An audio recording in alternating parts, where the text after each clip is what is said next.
श्री राधे श्री राधे श्री राधे श्री राधे श्री राधे श्री राधे श्री राधे श्री राधे श्री राधे श्री राधे। नैतिकता या चरित्र आभ्यंतर के अभिव्यंजक होने चाहिए। अंतर मन में धर्म ही रह सकता है, यद्यपि इसके भी आवरण हैं। काम, क्रोध, लोभ, मोह, मद, मात्सर्य धर्म के आवरण हैं। इनका निवास व्यक्ति का अंतःकरण है। व्यक्ति अंतःकरण के इन आवरणों को बेध जाए तो धर्म से नाता जुड़े। धर्म का प्रकाश बाहर जाना चाहिए। धर्म का फूल खिले तो नैतिकता सुगंध से भर उठे। धर्म का प्रकाश कभी न बुझने वाला प्रकाश है। इस प्रकाश में व्यक्ति का चलना शुभ होता है। बाहर का दिया, बाहर की तेलबाती से उत्पन्न प्रकाश भले ही कुछ समय के लिए कुछ दूरी तय करने में साथ दे जाए, परंतु अनंत काल की अनंत दूरी को पार करना तो अंतः प्रकाश धर्म के प्रकाश से ही संभव है। समष्टि जीवन में रहकर व्यक्ति जिस समष्टि चेतना का प्रकाश करना चाहता है, वह तब तक संभव नहीं जब तक कि समष्टि चेतना के प्रकाश में समाज चलता नहीं। समाज इच्छा या अनिच्छा से स्वीकृत धारणा विशेष पर चल रहा है। समष्टि चेतना के साथ उसका कोई भी तालमेल नहीं बैठता। समाज को पकड़कर चलने का अभिप्राय जड़ हो जाना है, बंध जाना है, एक धुरी का चक्कर काटने वाले तेली के बैल की तरह, जिसे जीवन की विशालता का, उन्मुक्तता का कोई अनुभव नहीं है। समाज एक दृश्य से अधिक मूल्यवान नहीं है। दृश्य बदलते रहते हैं, दृष्टा तो एक ही है। दृष्टा को पकड़े रहना है। दृश्य की भीड़ में दृष्टा कहीं खो न जाए। और दुर्भाग्य यह है कि व्यक्ति दृश्य में ही रमा रहा है। दृष्टा की ओर तो उसका ध्यान गया ही नहीं। गया भी तो दृश्य के माध्यम से। दृश्य से दृष्टा तक पहुंचने का प्रयत्न चलता रहा है। संबंध बनाना था दृष्टा के साथ, व्यक्ति उलझ गया दृश्यों में, दृष्टा ही शेष बचे। फिर तो एक स्थिति रहती है सत्ता की, पूर्णतः निर्विशिष्ट, परंतु प्रकाश की चकाचौंध में हम प्रकाशक को भूल जाते हैं। जीवन चश्मा प्रधान बन गया, चश्मा गाइड बन गया, प्रकाश का स्रोत बन गया। चश्मे तो बदलते हैं, बदल जाते हैं, टूट कर बिखर जाते हैं।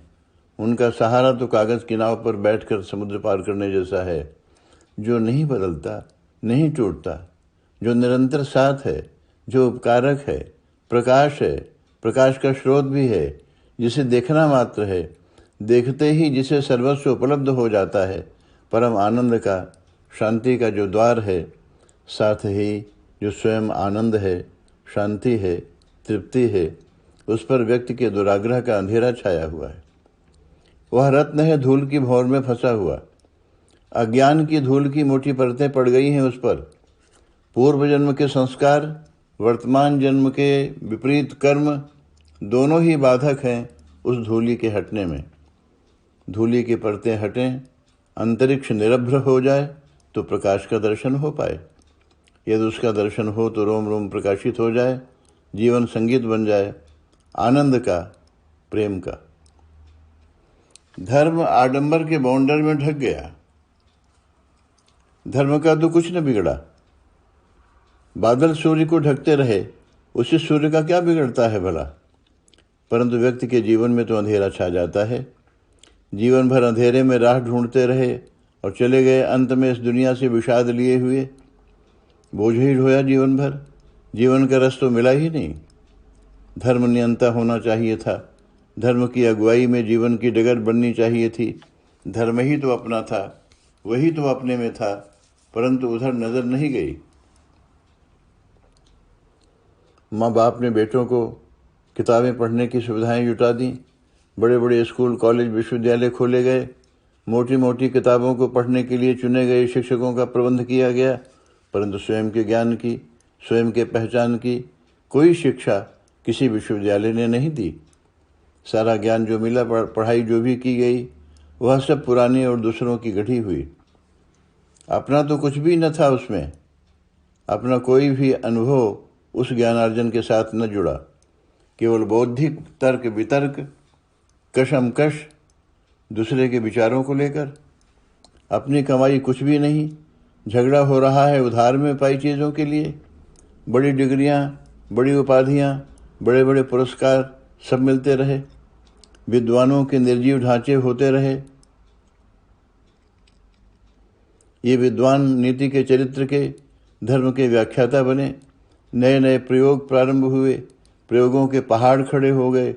इसके बोझ से मानवता कराह उठी, परंतु उस कराह को सुनने वाला कोई न था, क्योंकि सब बहरे बन गए थे। बाबा तुलसी इस मत संबंध में बहुत स्पष्ट हैं। वे नहीं चाहते कि नैतिकता या चरित्र के निर्माण का प्रयत्न किया जाए। वे अभिव्यक्ति चाहते हैं चरित्र की, नैतिकता की निर्मिति नहीं। निर्माण में टूटने का खतरा है, विद्रोह की प्रतिक्रिया की पूरी संभावना है, परंतु अभिव्यक्ति तो बात ही दूसरी है। वह भावात्मक है, उसका संबंध जीवन से है। इसलिए माता पिता को अपने पद का दुरुपयोग नहीं करना चाहिए। अपनी मान्यताएं बलात् पुत्रों पर नहीं लादनी चाहिए। यदि ऐसा नहीं होगा तो अशांति बढ़ेगी, विद्रोह होगा ही। युवकों में जो निराशा आज व्याप्त है, वह आज विद्रोह प्रतिक्रिया के जिस ज्वालामुखी पर पहुंच गया है, उसके अनेक कारणों में से एक कारण यह भी है कि उसके पास अपना जैसा कुछ भी नहीं है। पढ़ाई उधार की, चरित्र बनावटी, नैतिकता दूसरों द्वारा लादी गई। कमज़ोर था तो सहता रहा, ताकत पा गया तो विद्रोह की घोषणा कर दी।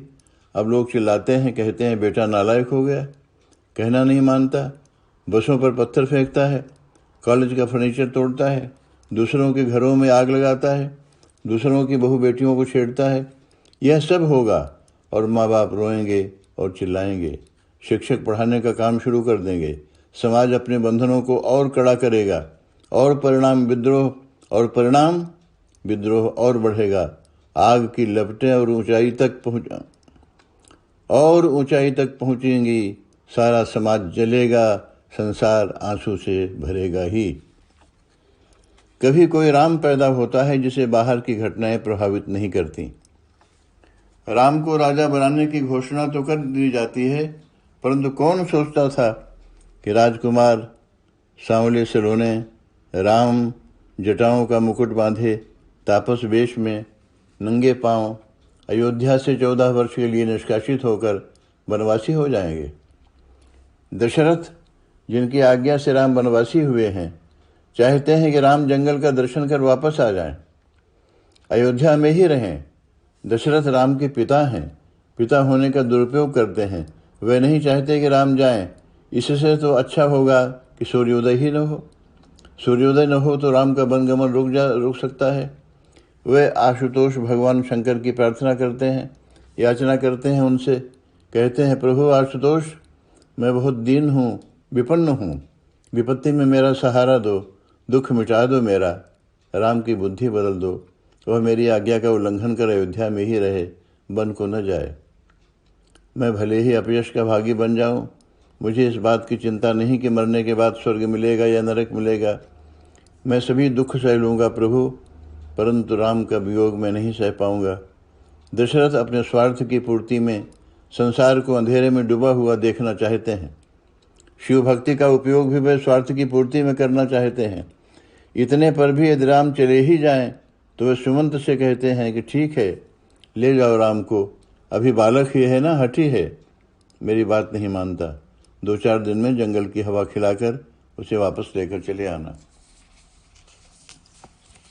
पिता अपने बड़प्पन का दुरुपयोग करता है, दशरथ भी करते हैं, परंतु यहाँ दशरथ समाज की उस जंजीर में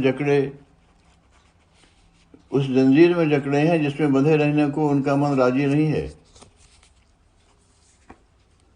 दशरथ राजा भी हैं, पिता के साथ साथ रघुवंश की मर्यादा के रक्षक हैं। दिल तो कांप रहा है राम विरह की कल्पना से, परंतु बाहर कुछ नहीं कर सकते। समाज ने इसी तरह के संकट खड़े किए हैं व्यक्ति के सामने। वो चाहता नहीं है, चाहना पड़ता है। दशरथ अपना वचन नहीं तोड़ सकते। भले ही प्राणों से प्यारे राम पर विपत्ति का पहाड़ टूट पड़े, भले ही राम के विरह में दशरथ के प्राण चले जाएं, परंतु उन्हें तो रघुकुल रीति का पालन करना ही पड़ता है और अंत भयावह होता है। राम विरह में दशरथ की मृत्यु हो जाती है, संपूर्ण अयोध्या में अनर्थ छा जाता है, राम वनवासी हो जाते हैं। हाँ, राम की बात दूसरी थी।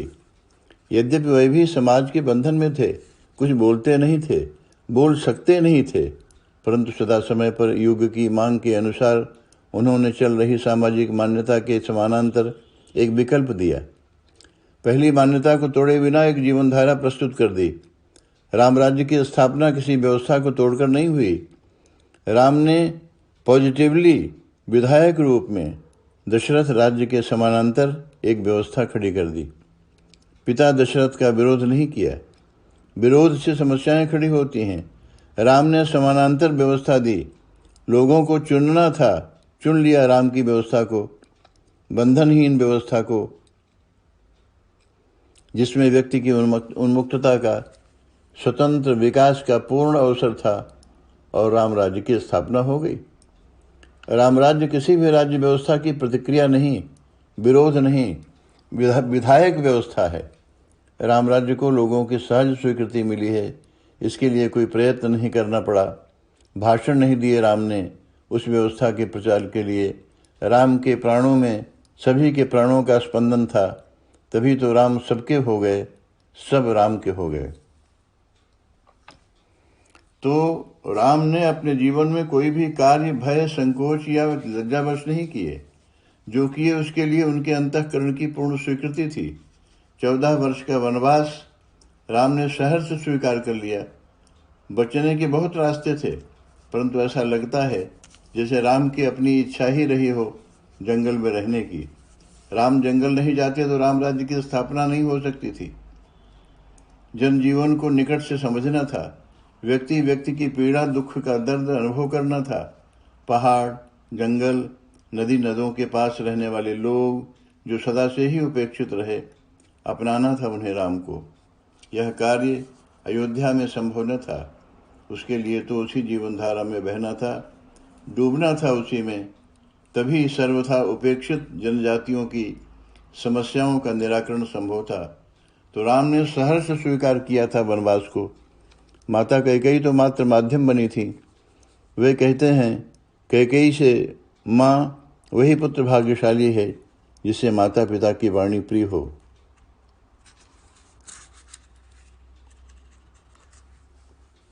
उनके आदेश का पालन करने में अनुराग हो।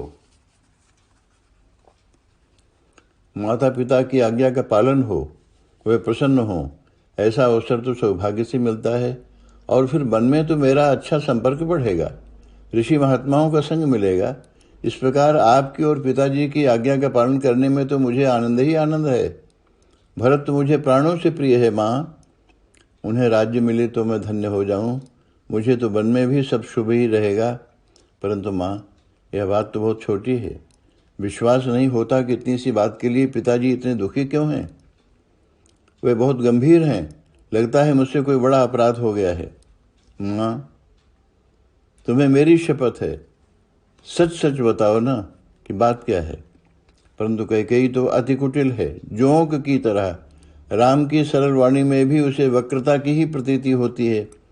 पानी तो सर्वत्र समान है, बाधा रहित, कोई अवरोध नहीं है जल की धारा में, परंतु जोंक है कि सीधे चलना जानती ही नहीं। इसी प्रकार कैकेयी राम की निश्चल वाणी में भी अपनी कुटिलता के कारण छल का आरोप कर लेती है। बात बनाकर ऊपर से प्रसन्न होने का अभिनय करती हुई राम से कहती है, तुम्हारी शपथ राम, मैं भरत की भी शपथ लेकर कहती हूँ कि मैं कोई दूसरा कारण नहीं जानती तुम्हारे पिता के दुख का। मैं तो यही सोचती थी कि तुम्हारे बन जाने की बात से ही दुखी हैं पिताश्री। बेटा, तेरे जैसे आज्ञाकारी पुत्र से भला कोई अपराध हो सकता है। मैं बलि जाऊं, पिताजी को समझाओ ना सब बातें। चौथे पन में उन्हें अपयश न मिले। बड़े पुण्य से वे तुम जैसा बेटा पाए हैं। कहीं ऐसा न हो कि सब किया कराया चौपट हो जाए। बाबा तुलसी कहते हैं कि कैकेयी के अशुभ मुख से ये शुभ वचन ऐसे लगते हैं जैसे मगध देश में गया आदि तीर्थ हैं, परंतु निष्कपट हृदय श्री राम को माँ की छलभरी वाणी भी निर्मल पवित्र लगती है। पानी कितना भी गंदा क्यों न हो, गंगा में मिलकर तो गंगा जल की तरह पवित्र हो जाता है।